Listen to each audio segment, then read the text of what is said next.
Halo semuanya, assalamualaikum. Ketemu lagi di channel Dapur Mama Wita.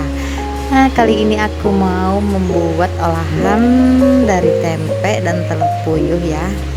Oh ya, sebelum lanjut videonya, aku ucapkan terima kasih yang sudah klik video ini. Dan terima kasih juga atas supportnya. Dan yang baru gabung, aku ucapkan salam kenal, bantu untuk subscribe dan nyalakan loncengnya biar tahu ada video baru dari saya. Terima kasih.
ya.